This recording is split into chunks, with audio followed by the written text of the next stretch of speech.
kami sa Mongkalbo. Hindi kami makabilis dito sa bundok dahil mapag na sa lamig ng panahon ngayon. Winter na sa Italia, lalo na dito sa bundok. Ay. Kita mo, puro kan na. Hindi tayo pwede magpabilis hanggang 60 na ang takbo. Mapagandaan.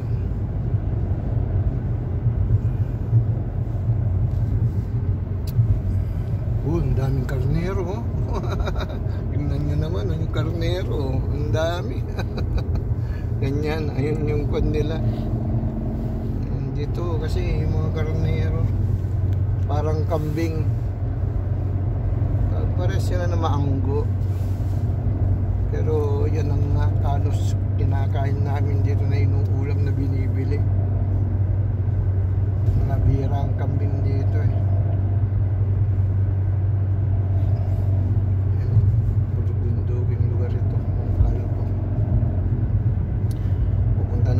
Sa Asti, yan yung ubasan sa taas. Wala na yung ubas, tapos na kasi winter na ngayon sa Italy. Ganda itong daan, bubundukin talaga ito.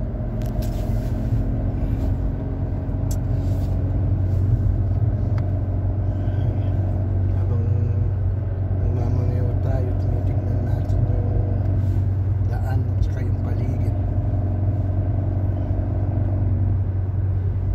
Kasi dito kahit ilang minuto may papakita ko sa inyo ito.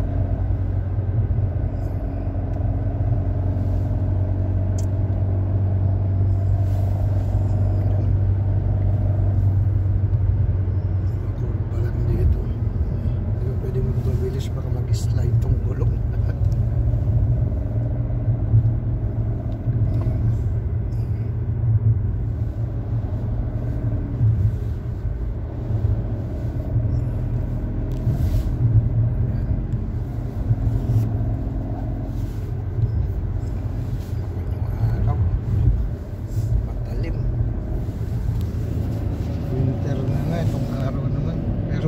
Sa labas ha.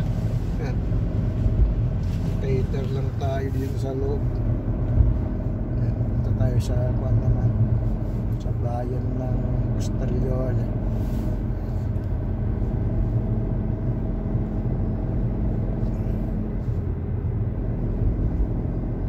Castiglione ito. Hindi pa yung magmabilis dito dahil may multa. Yan ang sinasabi ng tubelok na. Pag sumobra ka ng bilis dyan, naku po, dadating sa bayang multa. So, kaya tersera ang gamit.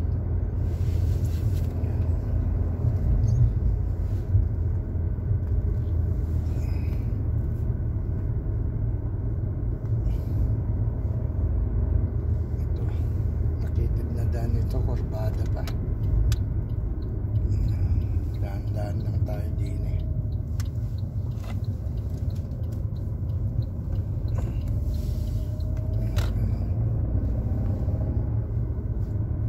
Halos sakto lang yung magkabilaan mga kabayan. Ito yung daan na kwan, sakto lang. Ayan, tabi na. Wala pang 1 meter, bahay na. At least may daanan. Ayan, dito pwede yan tayong magmabilis konti. Kwarta. Ang ganda.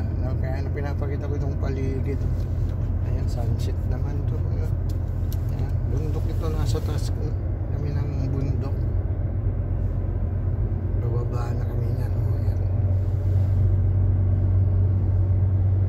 Agrikultura ito, kabayan na lugar. Pero ang karamihan na tinatanim dito, ubas, mais. Ayan. Pero ubas talagang kwan. Ginagawa nilang red wine at saka white wine. Ayan. Bino kung tawagin sa Italia.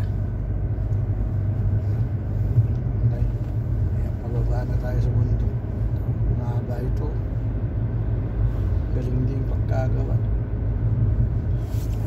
Pababa na sa bundok.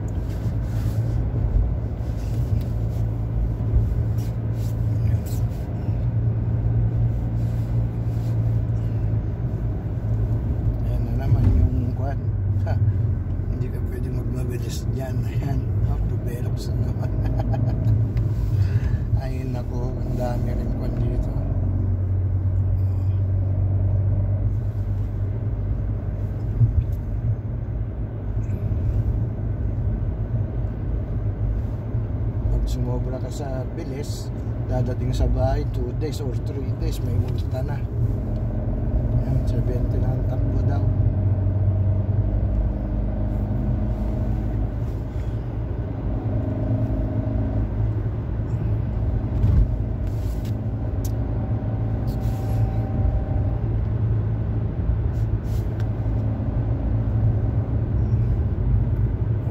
Kabayan, hanggang dito na lang.